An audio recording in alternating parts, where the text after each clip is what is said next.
Mute yourself.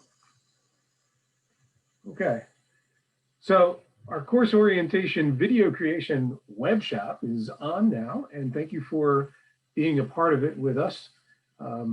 We would like to mention that our purpose for this, and it was really just, don't mean to say thrown together, but this is something that has been on an agenda for a long time, but has become a lot more obviously needed in regards to some information that we received back from our students during the survey that they took late in the fall 20 semester.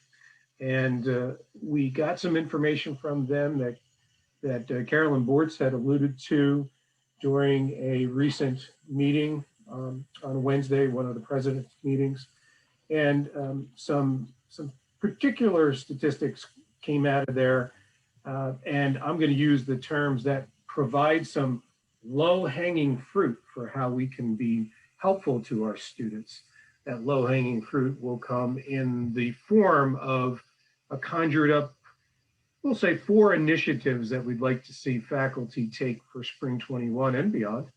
And those initiatives will be something that we'll talk about overall here briefly, but also specifically about one of them, which is making a course recording. And a course overview doesn't necessarily have to be in a recorded form. We're suggesting that you might do it as a map or some type of document, et cetera. But I like to use this analogy that we've often heard, a picture tells 1,000 words. Well, I'm not even going to give a number to what a video tells. And it is exponentially more, I think, especially if that video contains you, if that video contains your voice, the voice of the announcer, and if that video contains, what you want your students to see in regard to your course itself, how to get around your course content, and other things that might be very pertinent that they need to know that you probably would have told them on your first face-to-face session in the classroom, right? So that take the opportunity to do that with this sort of item. Now, the other 3 items that we're just classifying as initiatives to help students succeed, besides the course overview, are number 1, making sure that you have your instructor info inside your course. And there is a tab or a course menu item, whatever you like to call them, on the left side of your Blackboard course that says your instructor. And there's a placeholder there for you to complete that information. And we would love for you to do that, to provide who you are. A little bio was great. A picture is fantastic, of course. Again, that helps you relate to your students a little bit more and vice versa. And some information about how they can contact you or when you're available, etc. Along with the instructor information, and we know that you probably put that information in the syllabus too, right? Then also provide your syllabus inside the syllabus tool, which is called Concourse, and there is a link for that on the course menu as well. That Concourse syllabus tool is really great because it houses or is a repository of all of our syllabi, not just for this course, your course, but for everyone's courses. And students can actually, review various syllabi from different courses, sections, and years if they ever need to review some information about courses that they'd like to take in the future. So while it's there for your students who actually are in your Blackboard course, and for those that aren't, that might want to think about taking your course, they can actually review our current course syllabus system and find your syllabus there. And for those that don't have access to your course yet, but are probably enrolled, that might be, for instance, before you open the course, they can also visit Concourse to actually find your syllabus there as well. But a great place for it to be. And if you want to add it somewhere else in your course too, that's fine with us. As a PDF or a doc, we know that PDFs are a little bit more generally accepted out there in terms of people being able to open them than docs are. But Word doc has become rather ubiquitous these days as we go.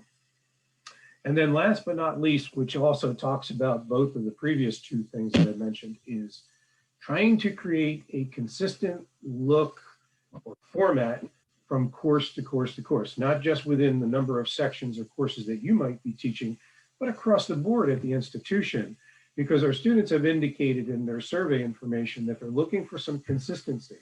They need to know where to expect to find things.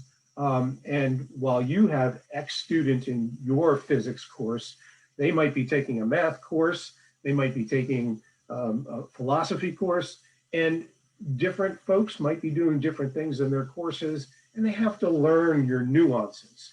Now, you could say they're going to learn your nuances if they were face-to-face in your classroom too, because we know that all instructors do things rather differently. And we anticipate that instructors will still have their freedom to add things to their Blackboard courses, et cetera. But we provide a boilerplate, I'll call it template, for every section that we created. We call them shells for spring 21. And it has a lot of good information in there for the students. It doesn't have the best information, your subject content that you're going to provide, but it has good general help information, NCC institutional information, and scaffolding, which we know our quality matters rubric is saying is good stuff to help our students get through, whether it be an online, blended, hybrid, or remote learning course. Anything that they have to do on the web, we have a lot of statistics that say, hey, these are kind of the best practices and guidelines you should follow. So we're trying to offer up more and more information as we go down this remote learning road in the COVID environment that we're in. And, we can't do it all at once because everybody's head would go. But now it's our opportunity to talk about how we can make the experience for our students a little bit better. So if you have any other suggestions besides those, would you like to offer them up right now? Or do you have any comments about those 4 items for us before we move on? Just sort of an intro to this whole process. Anybody? Joe, Dave Shell, you kind of caught me by surprise with one thing about the PDF versus doc. Yeah. I say that in my face-to-face classes, which I do not have at Northampton, I teach only online, but at Montgomery County, they were looking over our course organization and made the point that the doc is far better than PDF, I guess, for Disabilities Act things and so forth, that really they kind of looked, no, I shouldn't say looked down, but suggested that we really try to avoid PDF and go with the Word, because as I said, most people have it these days, which and I don't know, I'm fine either way. It just kind of caught me by surprise there. I don't know if you could speak to that. I can, and in some cases you're exactly right, Dave. The PDF is not known for being amenable to all screen readers, because generally what you're getting in a PDF is sort of an image, and screen readers don't know how to handle those images too well. But many screen readers do work with PDFs these days. The only reason I differentiate between the doc and the PDF is that some regular students cannot necessarily open up a doc if they don't have the appropriate software to do so. So what would be a good suggestion? Both formats, a PDF and a doc, and there you're pretty much crossing all barriers there and giving them the opportunity to do so.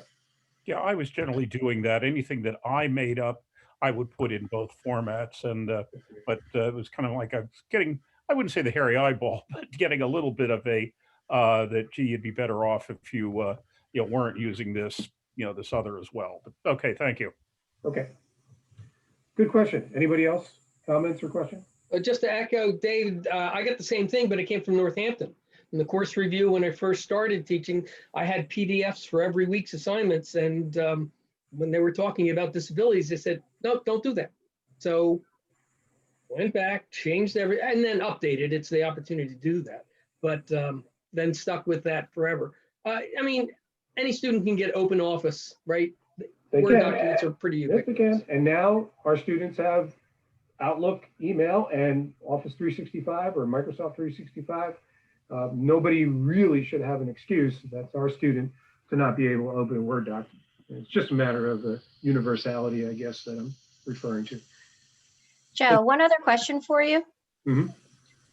Would it be possible to put out for all of our full-time and part-time faculty, maybe just like a quick sheet on ADA accessibility type of things to think about for your shells? So for example, I'm just coming off of our PTK meeting with my students this morning, and I had some students that were frustrated because one of their courses, the documents that were going in, the professor had put in different colors, and they're colorblind, and they were having trouble reading important information that they needed.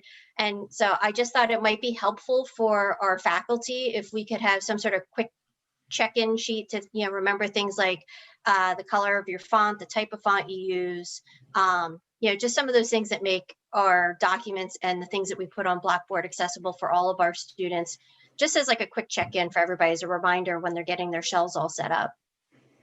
Great. I know that we do have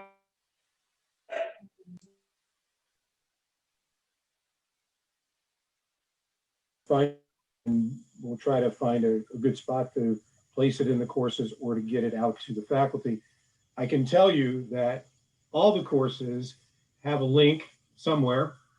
I'm not going to take the time to try to find it right now, to the DS faculty handbook, which of course is very comprehensive. So it's not what you're asking for, a quick hit, but it provides a lot of good information about what to do and what not to do as far as DS accommodations are and how to do things in your courses. Right, yeah. And I know we have the comprehensive one. I was just thinking if we had something that was like a short, quick checklist for everybody, hear it you. would just be really helpful. I think so too. Okay, thanks for that suggestion. Anything else? Appreciate the interaction.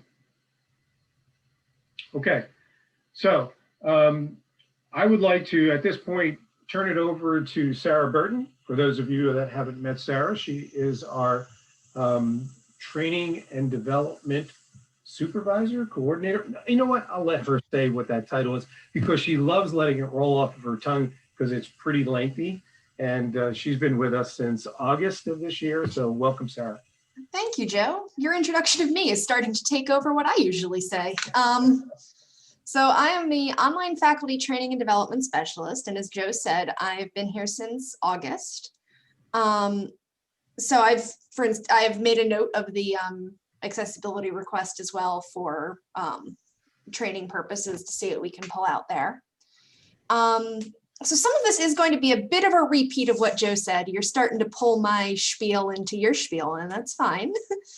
But we're circling back now to the specific reason we're here in this training, that of creating a video walkthrough of your course.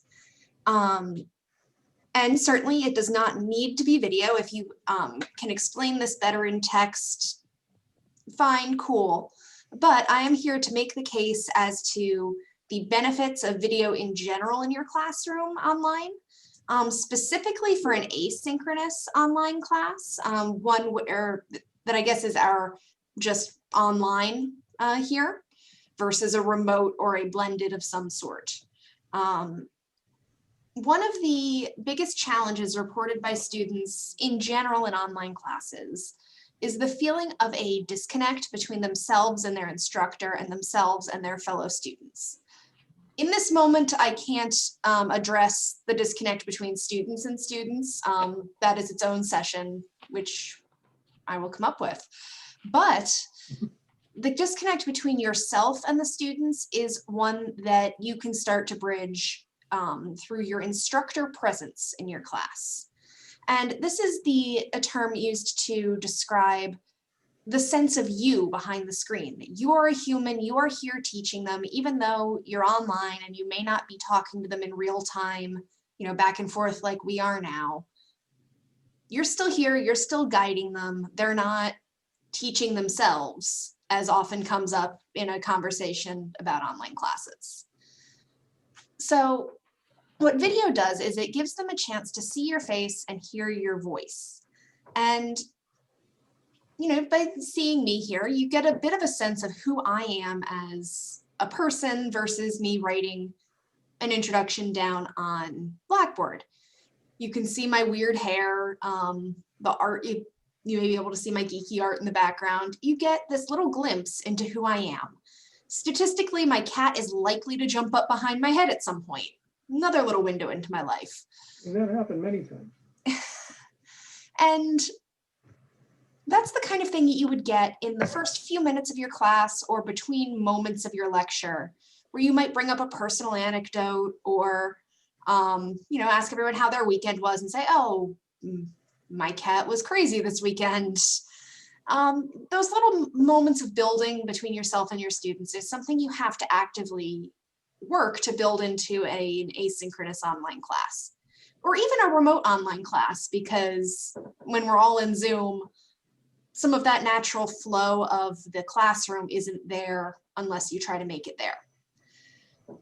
So that's my case for video. In addition, you know, you're hearing my voice, you hear the way I speak, my general inflections on things, so that if I go to correct your essay, you have a better idea of who I am and how I speak, and it's less likely to come off as harsh or, you know, you're the worst student and you should never be writing this. I don't know. Formal written feedback can be a little intimidating to students. So having a sense of how your instructor speaks can soften that and make it easier to understand in terms of what's meant and how to apply that feedback. The other aspect that is reported by students as crucial to their success is the organization of the course. We don't want sorting through the course in Blackboard to take away from students learning time and learning energy. Blackboard is a tool, and like any tool, it should be used in a way that is helpful and beneficial. So by helping to guide students through your course with a walkthrough of any sort, telling them where to look for their homework, where to look for each week's content, and sort of say, hey, here's what to expect. The kind of thing you would go over in the first day or week of class, you know, the traditional syllabus week. Setting those ground rules, setting those expectations so that students feel confident in their ability to navigate and to do their part of the learning. So hopefully I have made a good case for why we are doing this and why it would be great to do it in video if that's something you're willing and comfortable doing. So now for the how-to part, I am going to toss you back over to Joe, who he's over there for me. Hopefully that worked. You're over there. Well, you've convinced me, Sarah. And I think the other part of convincing is how much time is this going to take? How difficult is it going to be? And, you know, who's going to help me with it? So for those of you that have used any type of tool to make a recording or possibly even just do a live session, because a lot of those tools actually do record as well, just like the one we're using right now. Can you tell me if you've actually ever done recordings before? I just want to have an idea how many people have been down this road and how many people are newbies. I see Belinda, Deanna, anybody else? Chris, Sharon? Okay, so about half, maybe a little more than half have actually done some recordings. So tell me, so Dave did something on YouTube, but you didn't record using YouTube, right, Dave? So what did you use to actually record that?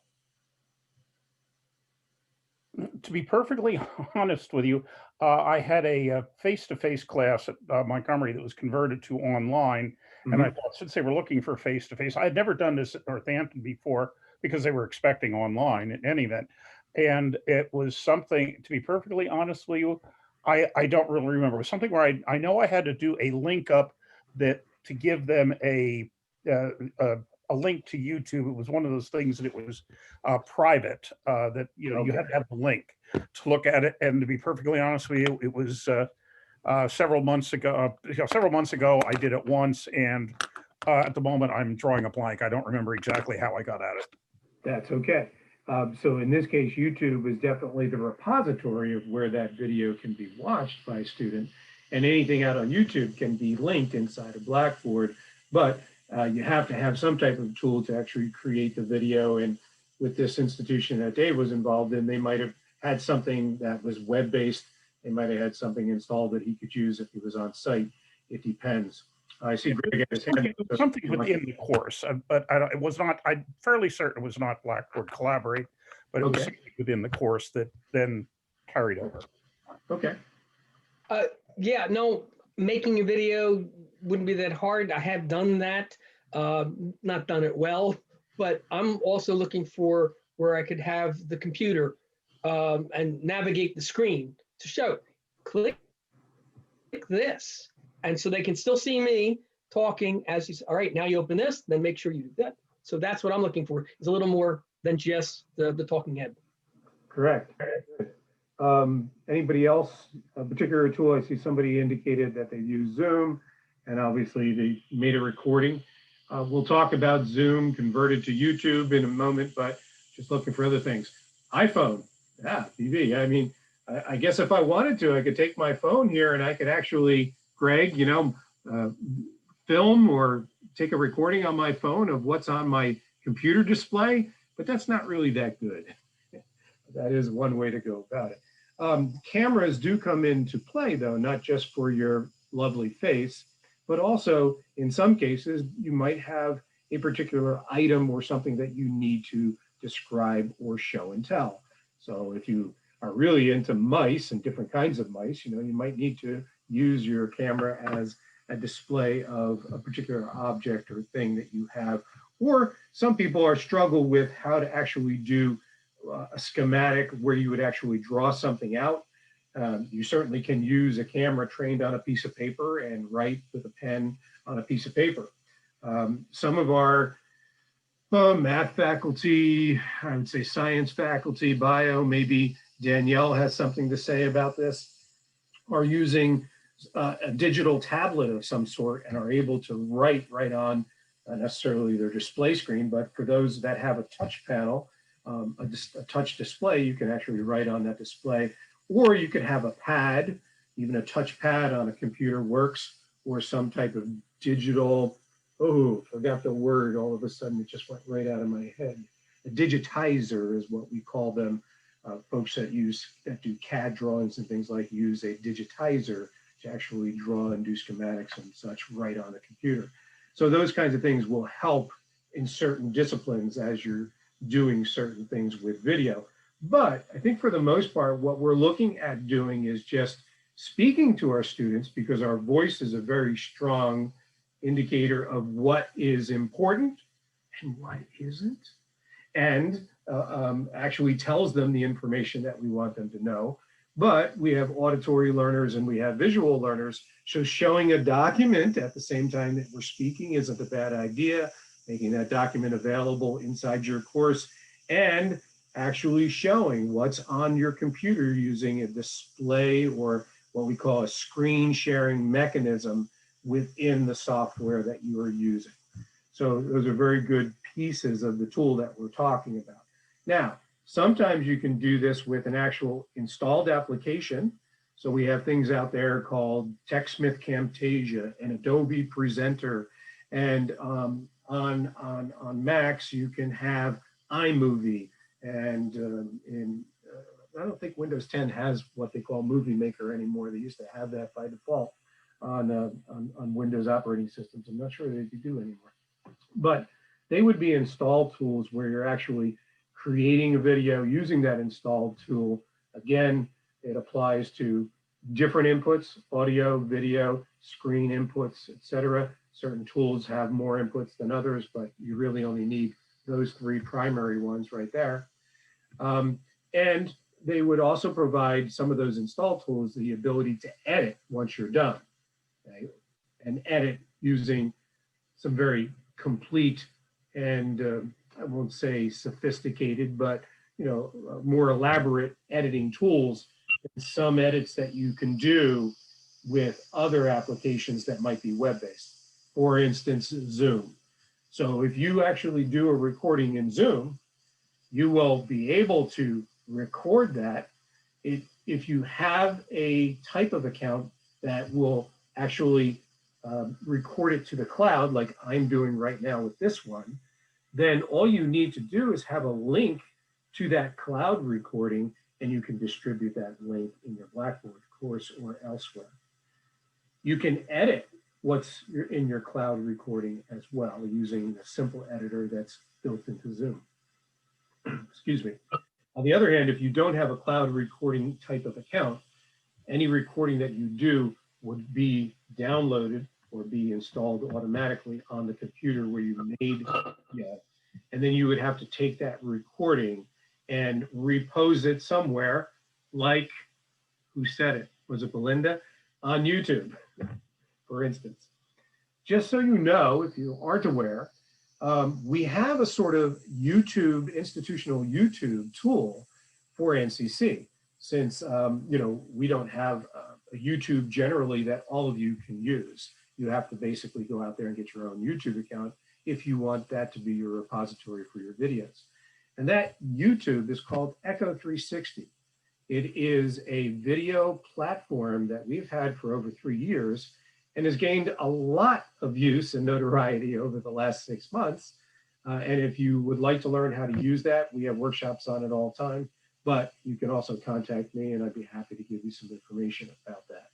Now, that said, since it is a video repository and a whole lot more, believe me, you can take any video that you make anywhere, whether it be on your phone, on your, remember the big VHS cameras you used to have on your shoulder to take family video? Any type of digital video can be uploaded into Echo 360, and you can get a link for that, and you can share that in the course. As a matter of fact, you can actually link your Blackboard course with Echo 360, and it makes it really convenient to provide any type of video content that you create or you bring over from somewhere else to your students integrated with Blackboard, of course. All right, that's a tangent. I don't want to go down that road too far. So anybody else have any other things I can mention on the internet? Stuff like Screencast-O-Matic. TechSmith has a very simple tool called TechSmith Capture. You can download it. I'd be remiss if we didn't talk a little bit about Flipgrid. Have any of you been using Flipgrid in the last few months? Okay. They have something called Flipgrid Shorts. It's basically a video tool. It's a 10-minute limit. And speaking of time, we don't want this overview to be too big. Any video we don't want to be too big because we know we lose the attention of our students if it goes on and on and on. However, you need to make this recording as long as it has to be for the important information that your students need to know. And the great thing about the video is that your students are going to have access to it, of course, 24/7. And they have access to it multiple times. And if they have a question, what will you tell them to do if it's in the video? Go watch it. Okay. So hopefully you'll take some time to do this, but it may free up some time as you go through the semester when you get all those questions that you're answering by email. If I were you, right away, I would make this template email that is a reply that you're going to send to your students and say, watch the video at this link or at this, wherever it's located in the course. And you'll use that probably 10 to 15 times at least in the first few weeks. So that's another good benefit of using this kind of tool. All right, so again, you can have an installed application or you can use web-based things. And we are going to focus the rest of the time as far as how to, because we want you to be sure you have an understanding of what you can do and where. And we've picked Blackboard Collaborate Ultra as the primary tool to show you, simply because one, it's very accessible to you. It's accessible to your students. It's right in your course. It's integrated more deeply than I mentioned. Echo 360 is also an integrated video platform. And of course, your students will have access to that just as they have access to all the other content in your course. Pretty simple. to use Collaborate in your course. But big thing I want to just mention before we go down this road is we want you to use whatever works for you and whatever is going to be simplest for you to do this course overview. Don't be too worried about getting it perfect. I mentioned editing. I wouldn't be too worried about that because, you know, if it's not perfect, you're just showing a little bit more of yourself to your students anyway. And as Sarah mentioned early on, you know, your tone and showing them you're human, it goes really pretty far in our where we are today, right? Barbara Jean, I see you shaking your head. I mean, they need to know that they can relate to you, and this is one great way to do it. So, you know, don't put on your suit and tie. I won't stand up off my chair so you can see what no, just kidding. You know, be relaxed, be yourself. Go ahead and take one of my corny jokes and say it if you want to, but we really want you to get across your personality in these things too, without taking too much time to do so. So I would suggest to you that you keep it short, because if you do have to redo it rather than edit it, if you don't have an editing capability, then you don't want it to be too long to redo. And secondly, I would suggest try not to do more than 2 takes. You know, again, if you flip up a little bit, there's always that pause button with any recording tool. So you can always pause, gather yourself a little bit, maybe get a piece of paper out that you have your notes on, or switch from one thing to another on your desktop that you want to show them, and then resume. But in any case, you know, try to be pretty good with it, and rather conversational more than anything else, right? And get all your points across. So I hope I'm bringing up some good things. For those of you that have done this, do you have anything else to suggest or offer to the rest of us before I give the how-to on Blackboard Collaborate? I was just going to add, when you do your videos, you also want to double check your closed captioning if you have students that need the closed captioning. The one thing with YouTube, it is fairly accurate depending on how clearly you're speaking during your video, but you do have to go back through and edit and clean it up if you have any students that are hearing impaired or have any kind of auditory issues. Thanks. So Blackboard Collaborate Ultra, that's one little downfall here for this tool. But again, we want to get you to get something created. Doesn't have closed captioning capabilities right out of the box, okay? We have to help you with that.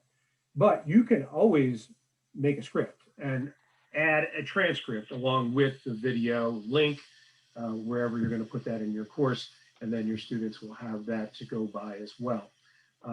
There's no doubt that we love closed captionings because they go along with the timeline of the video and the audio, and they work a heck of a lot better. But if you can provide a transcript at a minimum, that's what we would suggest. But feel free to contact us in NCC Ed Tech to help you with any of that type of work as you need.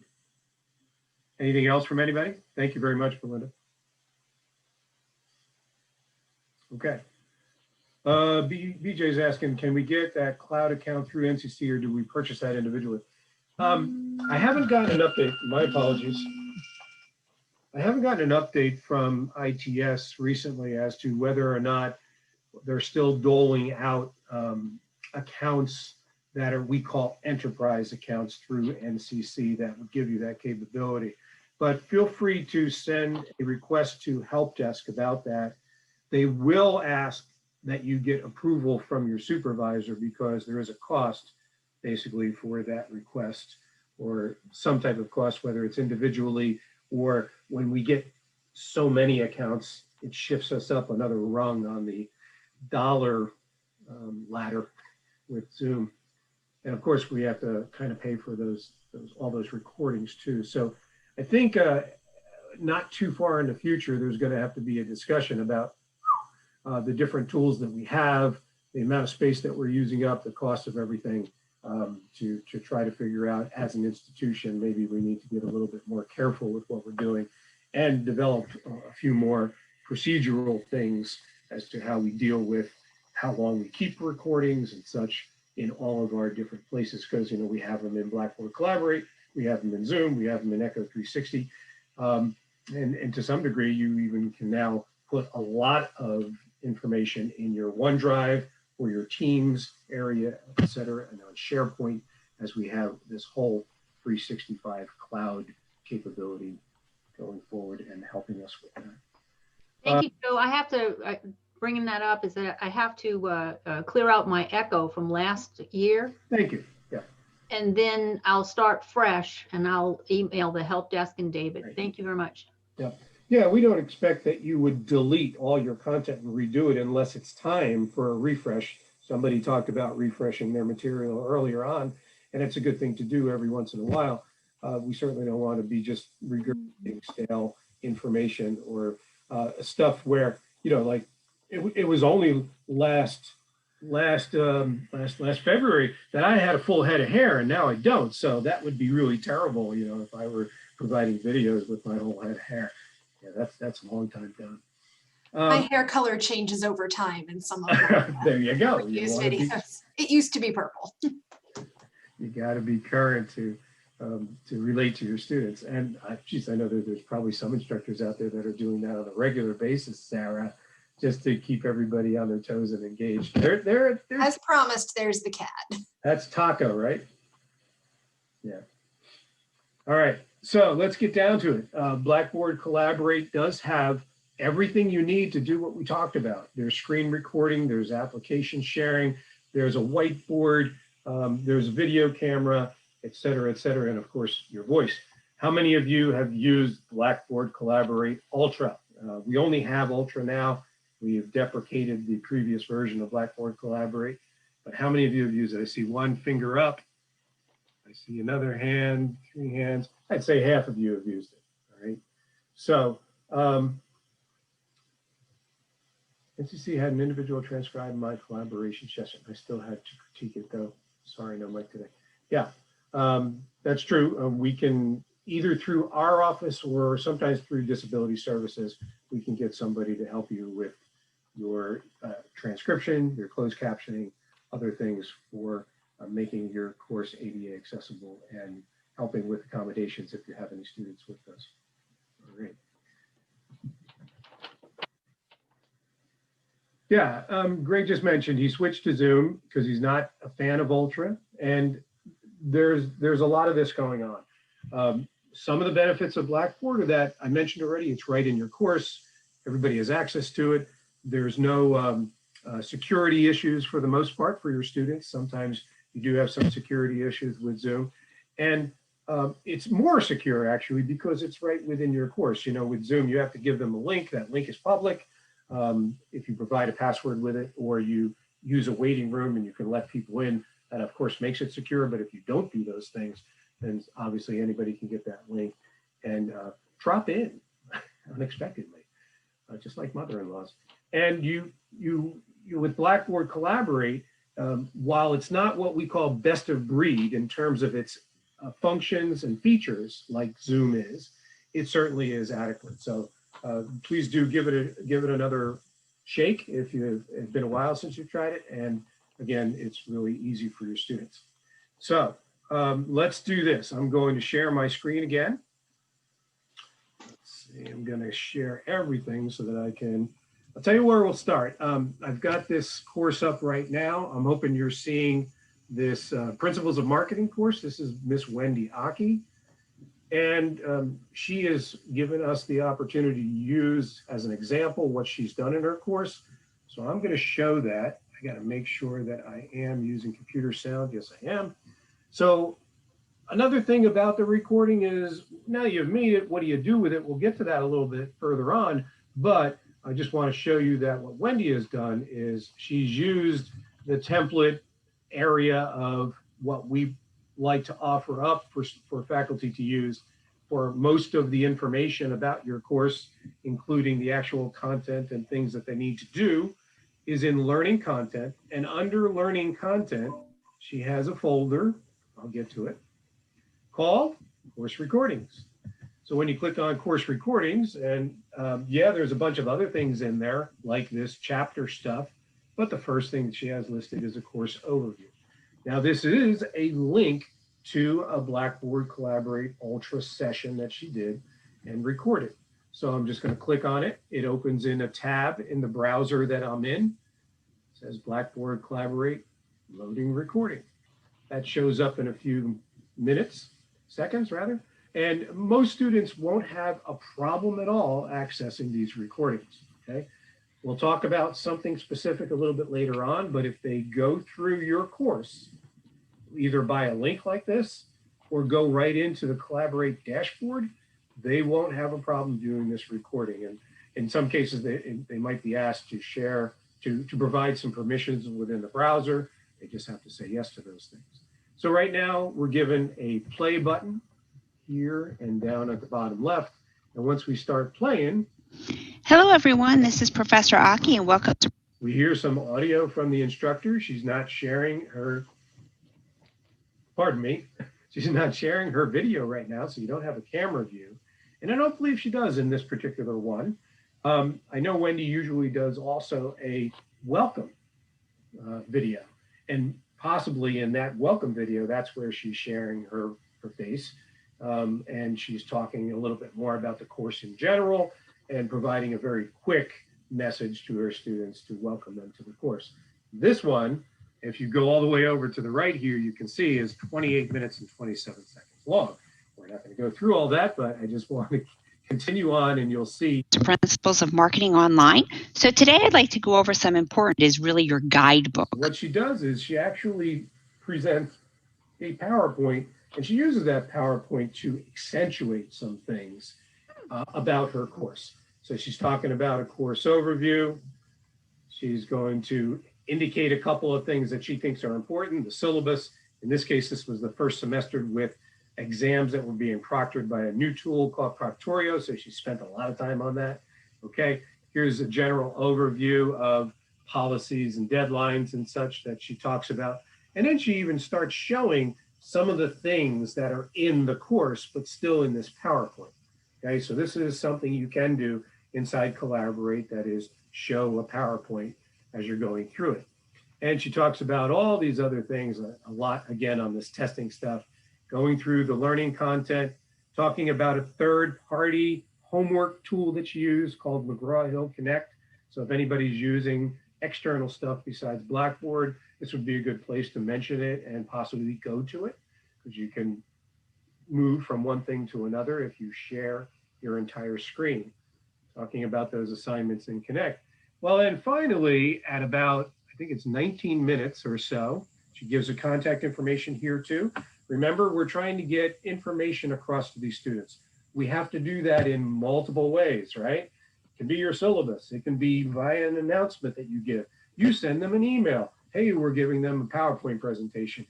You know, that's a way to get the information over to everybody as much as possible so they can't say, I didn't know that. So here we are finally at 19 something, and she's getting out of her PowerPoint presentation, and she's finally into the actual Blackboard. What chapters we're covering, talking about some of the highlights, maybe an overview of the chapter, as well as maybe anything in current of me, link to discussion boards, So as well as Blackboard. About the navigation menu, you know, trying to tell people where they're going to find stuff. Hopefully that navigation course menu is similar to other courses. She's talking about the course homepage, that there's announcements there. There's good information about what's recently been posted in the course, when the assignments or other things are due for the students right there on the course homepage, et cetera, et cetera. So she goes through various different places. Now she's in learning content, and she's showing them the learning content and saying, hey, I've got my my weekly content set up in folders by week. Good way to structure the course. So she's, you know, showing them the course structure / scaffolding. You know, that said too, I don't know how many of you employ this kind of principle, but it's probably not a good idea to show them your entire course all at once. They'll just get a little bit overwhelmed. It's okay to do that in this course overview video if you want to, although I don't think you're going to have the time to get through 14 weeks of information. But when you actually run your course and your students are in it, I would suggest you only show them 2 or 3 weeks, topics, chapters, however it is you break it down at a time so they don't get overwhelmed. If you do it by weeks, I typically suggest, you know, the previous week still open, the current week obviously open, and possibly the coming week open. So they can look and see what they might have to prepare for. But make all your other items unavailable until the time that you really need to have them access it, so they're not overwhelmed by seeing that. You're going to see everything in your course, obviously, but if you make things unavailable, either by that availability toggle or by date availability, at least they won't see all that stuff at once.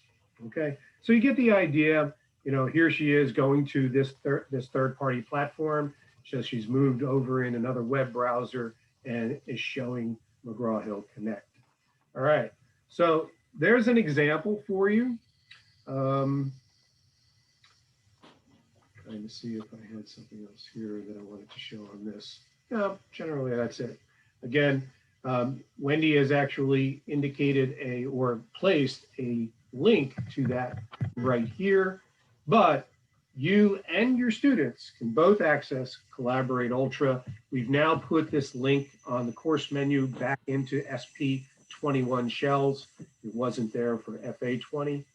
And of course, your students can get there if they can't find that through this course tool mechanism right here, is Blackboard Collaborate Ultra. And you can get there through that same mechanism if you want to, but you already know that you probably have this course tools area and can get to Blackboard Collaborate Ultra right here.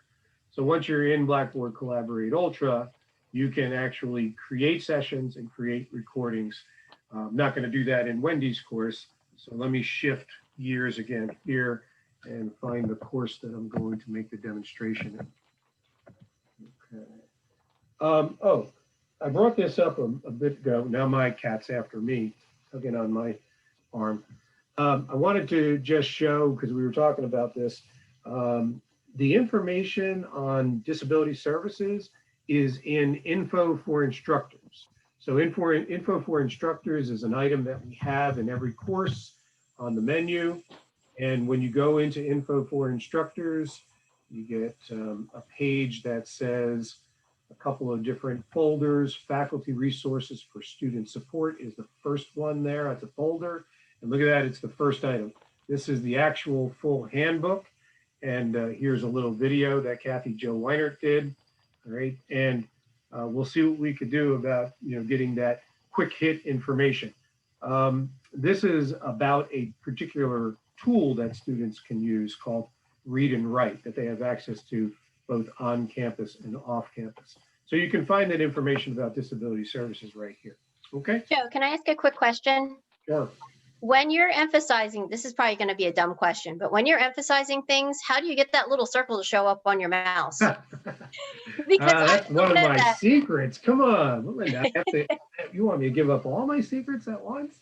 So in Windows anyway, and I'm pretty sure that there's a similar type of tool on the iOS platform, but in Windows, when you look at the settings of your devices, you can go into your mouse properties, and it's called, I can't remember now. It's a type of click. So what I'm doing is, wherever I have the mouse, all I'm doing is hitting my control button on my keyboard, and it brings that circle up. Okay. And if I can find it, I'll send it to you, but I can't think exactly where it is. Okay. Thank you. I was just curious. I was like, I want to be able to do that, but I don't know what button to push for that one. There are other mouse pointers that you can use too that you might find a little bit more obvious to students when you're scrolling around like this. And there's also mouse trails, so they can see it a little bit better if it has trails. So you're welcome to look out the mouse properties to see what might be helpful there. All right, so here I am, yes, in my course demo. Here I am, demo course. All right, here's our Blackboard Collaborate dashboard tool. All right, it links over to the tool that's in, it doesn't do that exactly like we have now in the spring 21 courses, but this is an older course. But regardless, when you or your students use the Blackboard Collaborate Ultra link, you'll get to this dashboard. And the dashboard by default shows sessions, which are meant to be live sessions or previously live sessions. There's another page which will actually house your recordings. To get to that page, you have to use that hamburger menu and click on it and switch between sessions and recordings. So you select recordings, and now you would see the actual recordings that you've done on the recordings page. If you need to go back to the live sessions, you click sessions again from that hamburger menu. But this is the default where you drop into once you get into the Blackboard Collaborate dashboard. You're always going to be on a sessions page. Okay. Now, everybody has a course room, but we don't think it's a great idea to use that for this purpose. You might want to actually create a new session, call it something specific, and you can set it up for a particular time and place, date and time, I should say. But you're probably going to go do that right now, so that's what we'll try to do. So we're going to create a session, and the first thing it's going to ask us for is a name. So overview is a good name, but you can be more elaborate. I'll be quick. And then provide these details. We're going to do it right now, so we're not going to change the date and the time. We don't care about whether it's open-ended or if it's repeating, because this is a one-time thing right now. And we don't worry about anything else here. You can provide a description if you want to. There is also some settings over here on this right tab while we're creating the session. And you really don't have to change any of these. I would suggest you don't. The only thing you need to know here is that if you're going to make a recording out of this, which is the intention, and you want students to be able to download it, you need to check that button. Now, your students don't necessarily have to download it because they should be able to access it from within your Blackboard course or from within a link that you send them. But if for some reason, they want to view it offline and not be attached to the internet, you can give them that opportunity by selecting this checkbox. Okay, so at this point now, we're simply ready to create that session. We just hit create. Notice that it shows up over here. We get out of this. It says it's in progress simply because it really isn't in progress yet, but the time frame is in progress. So it's ready and waiting for us to click on it. If we click on it here, it'll give us the opportunity to join. But also over here, you have a more information ellipsis or session options. And when you click on it, you can join from there. If you have to go back in and edit something, you can do that, etc. If you want to delete it, you can delete it. All right, so we're just going to go ahead and join. When you get into the session, this is done all right inside of a browser. Again, for the first time using this tool, you or your students, if they're using it, you may be asked by your browser to have permission to use a microphone, use the video camera if you're going to use one. Not so much on the Windows side, but on the iOS side, your operating system might ask you to provide those permissions too. So be aware of that on Macs. Your basic tools are right down here at the bottom. So your microphone has to be on. I don't know how many times through the years people have said to me, I did a recording, but it has no audio. And I hate going back to them and say, did you put the microphone on? But that does happen. And then if you want to show your video, you would click this button. It's probably not going to work for me because where is my video? It's in Zoom. I'm using it right now in Zoom. And most of the time, you can't have your video in two places. All right, so it's not going to show up here. So those are the two important buttons.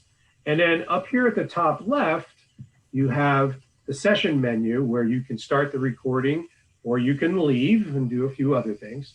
But Blackboard Collaborate recently didn't have this little flag over here before, but now reminds us, do we want to record? Well, we can record right from here. So let's go ahead and do that. All right, I have some audio on. You can see my little microphone hopping a little bit there. It's picking up some audio. And now what do we want to do? We want to get something engaged. If I had video on, you would see that too. All right, so it's seeing me if I have video. You want to engage in a few other things as far as your recording is concerned. So down here on the bottom right is the Collaborate panel. And you're not going to be concerned about chat because there's nobody to chat to. This is a session by yourself. And you're not going to have any other attendees probably. You can do this live if you want to with your students and record it. And that could be your course overview. That's your call. The idea of this is to try to save yourself some time in our shortened 14-week session for spring. And if you do it pre-recorded, then the students can watch this on their own. A flipped classroom concept, but the one we're really after is right here, share content. So when we click on the share content tab in our controls here for Collaborate, we have some choices. We can just pull up a whiteboard and we can start drawing some really interesting things. Yeah, everybody gonna know what this is. I picked blue, I don't know why, but that's because I have an artificial Christmas and I put blue lights on it. Boo, hiss, boo, hiss. Okay, that's my rendition of a Christmas tree. To get out of a whiteboard, all you have to do is click this button up here to stop sharing that whiteboard. But whatever you share is being recorded. Whatever we're doing is being recorded. Whatever I'm saying is being recorded. So I have to watch myself. You've got application sharing, screen sharing right here.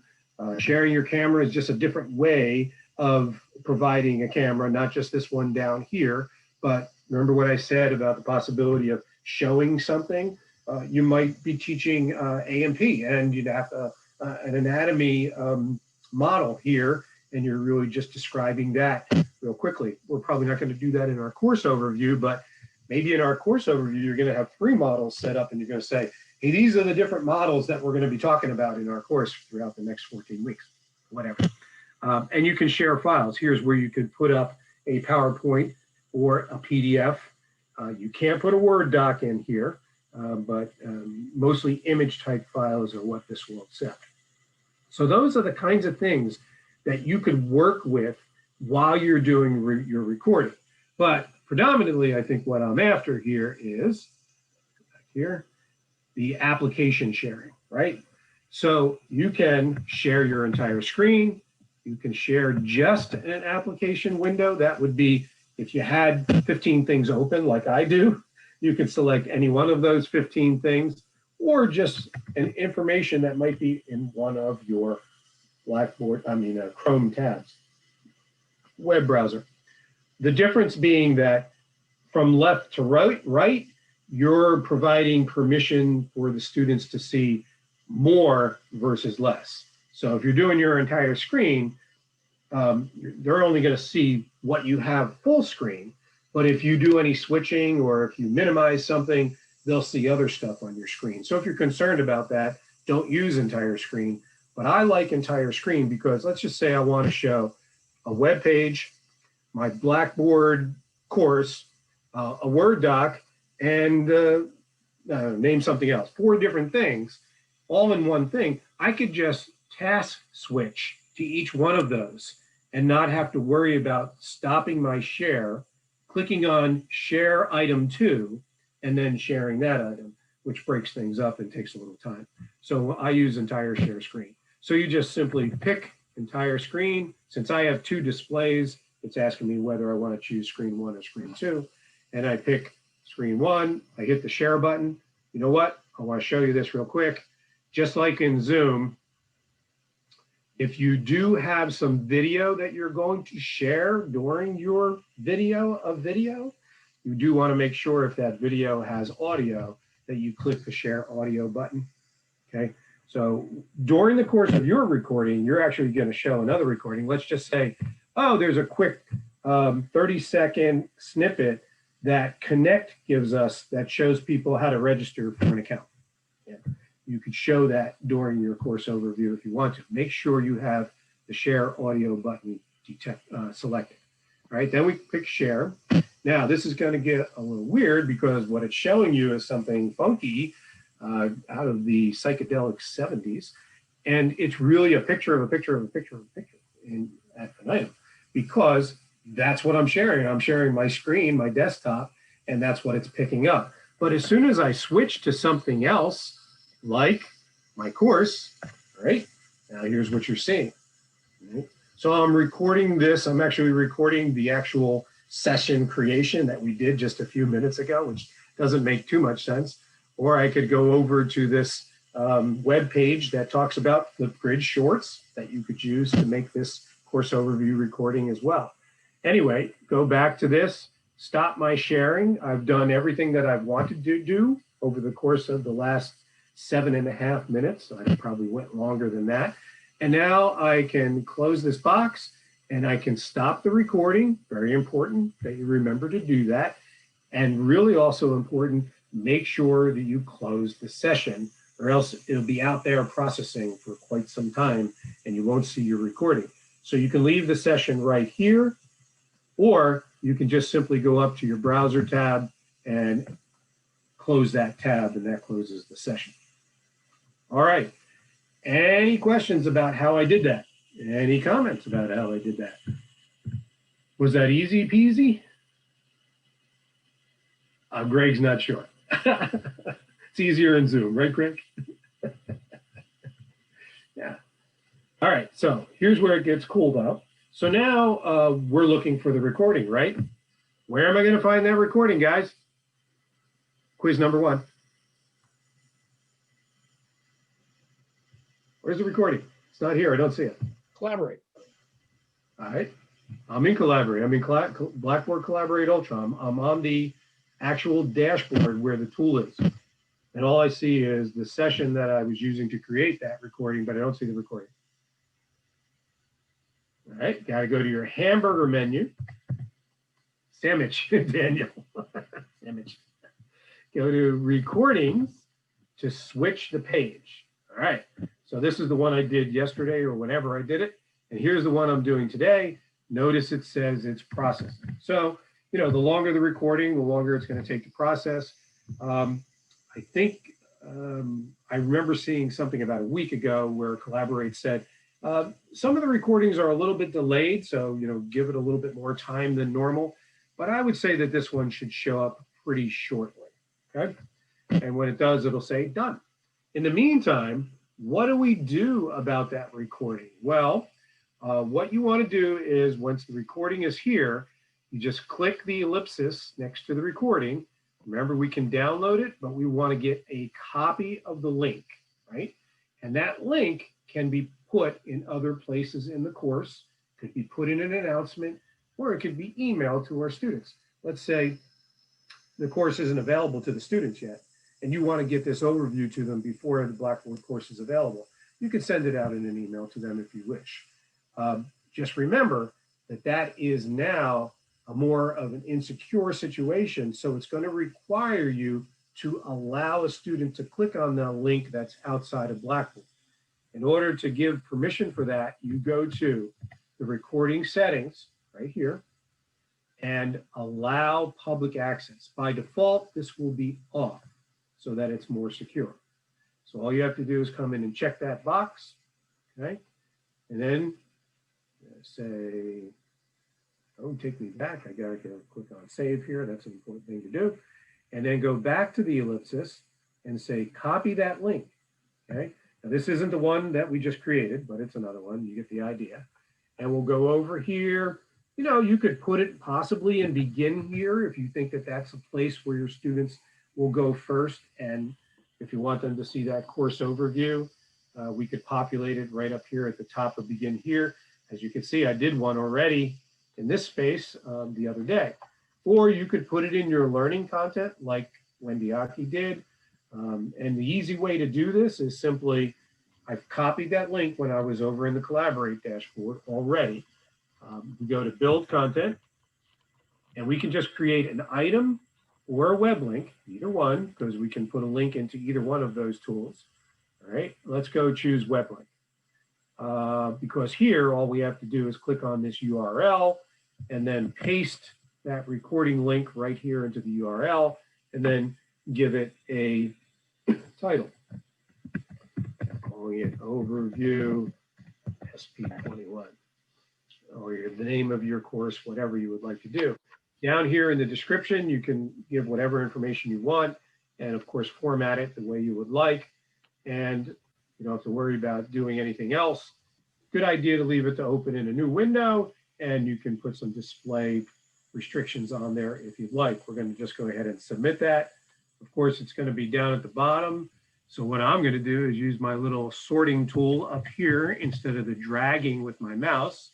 Since I'm a little bit challenged by mouse dragging, I'm going to pick on that and bring it all the way up to the top by clicking the up button. And this is a big page. Holy cow, I got too much stuff on this page. Okay, here we go. Now it's at the top. I submit that and we're okay to go. Look at that, it's here.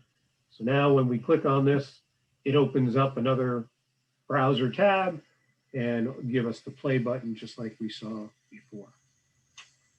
Simple, eh? As I said, you can put this link in a recording.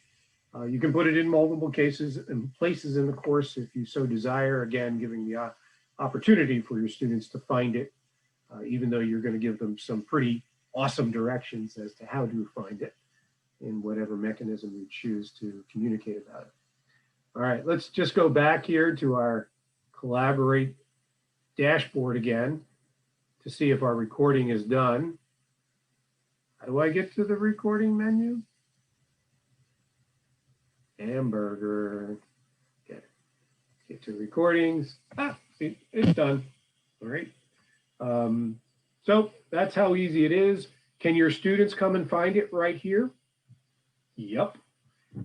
So anybody that's used to playing around in Collaborate, and I'll tell you what, one thing that's really great, Greg, about Collaborate over Zoom is you can have your students have their own sessions right inside your course here with Blackboard Collaborate, you know, much more secure.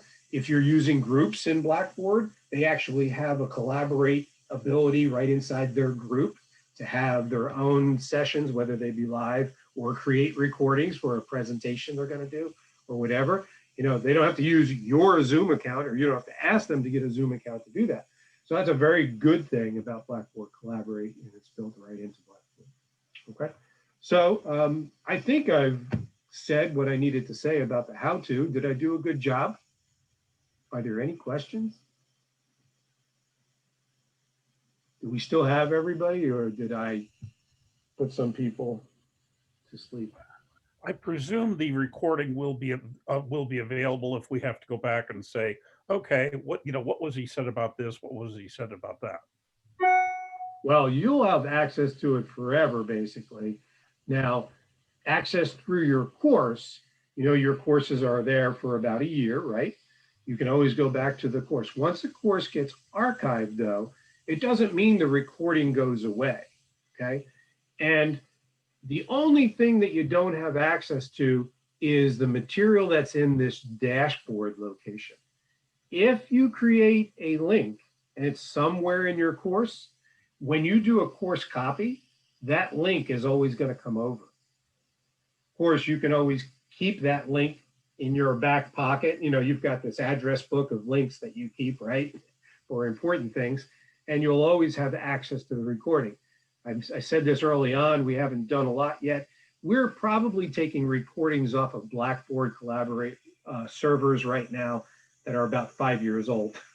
But eventually we're going to move that time frame up. It's probably going to be more like 2 years maximum. But you'll always have access to it until at such time when we say it's coming off the Blackboard Collaborate server. As long as you're. I'm sorry, perhaps I did not, make my question clear. What you're doing now, this past hour, we will be able to, pull it up and refer back to it. You now? No. The current session. Right. Because you are not in this course that I'm in. Okay. I'm in a course. But if I send you that link, absolutely. Yeah. Okay. And I made that link available to guests. I gave permission for it to be accessible on the web outside of the course. Joe, I think what David was asking, correct me if I'm wrong, is this particular training session, is this going to be a recording that's available? Is that what you meant, David? That is what I meant. Okay. Because I don't that's what I thought. I was just double checking. Things go over my head a lot easier these days, Dave. Yes, of course, this session is being recorded and I'll make it available to you, along with some other information. Will that be on the CTLT site or will that be somewhere else? I'll give it to you with a link. So you'll access it from a link.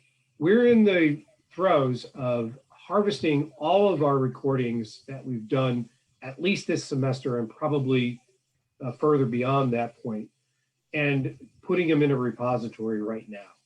We hope that by the start of spring 21, we'll have this very interesting little communication that comes out to the instructor that says, hey, here's where you're going to find some really fantastic training materials, some previous recordings, some documentation, et cetera, on X, Y, Z, and more. Yeah, I know sometimes if a department or division holds a meeting, which we are unable to be at because we had another commitment, we'll get an email the next day saying, here's the link to what we did Sure. yesterday in case you want to see it. So something along those lines is all I was talking about. Okay. Yeah, I got you. And we will be doing that for you. Fine. Okay. All right. Any other questions? Go ahead, Greg. Yeah. If you just, my intention is just to have a course overview, probably not to do other video. You never know, you get inspired. But if I only had the one and I wasn't using Collaborate, is there any problem uploading that to OneDrive? No. And then that's accessible to any course that I give that link? Yes.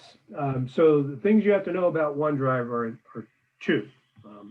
Just like we kind of did here with Collaborate, although it was a very simplistic mechanism for that, with OneDrive, you have permissions granting and who and what, 9 ways to Sunday.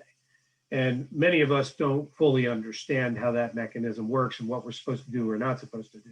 But generally speaking, what you would need to do is provide a link that, one, anyone can access, two, is not editable because you don't want them messing around with it, and three, unfortunately, these anyone links that are provided in OneDrive have a shelf life. They will go poof in 1 year, and you will have to redo them. Not redo the entire recording, but redo the link and provide that new link inside your course for that recording that's in OneDrive. Yeah, I did notice that they had the expiration date, but at another institution they didn't. So I didn't know why that was. That's entirely up to the institutional parameters, and our group over in ITS has said, this is what we want this to be. Okay, understood. Thank you. Okay. Good questions. I think I had something else that popped into my head that I wanted to show, but I can't think of what it was. It might have been me because I asked about, do they do breakout rooms in Collaborate if Yes. you're in a live session? Yes, you have breakout room capability in Collaborate in a live session. Okay, thank you. Rooms are not recorded, similar to Zoom. You don't record breakout rooms in Zoom either. But yes, you have breakout rooms in Blackboard Collaborate tool. Thank you. Okay, as always, if you want any more information, you can contact me. You can contact Sarah with all your questions. You can contact NCC EdTech at northampton.edu. We are like on TV, on Zoom TV every day from 12:30 to 3:30. We have these walk-in sessions, and I'll tell you what, I'll put a link there if you folks haven't seen or heard about those. We've been doing those ever since the beginning of the summer. Where is it? Walk-in properties. So one of the folks in NCC EdTech is there. We usually, oops, I made a mistake. Give me a second.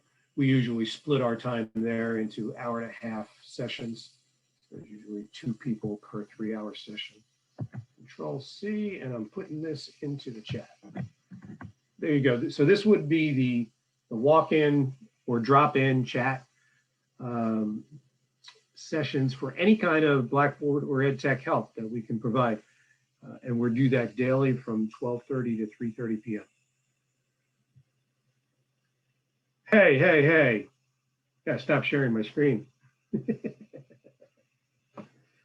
All right, I guess I'll stop the recording too, unless somebody has a good thing to add. Any good jokes from you guys?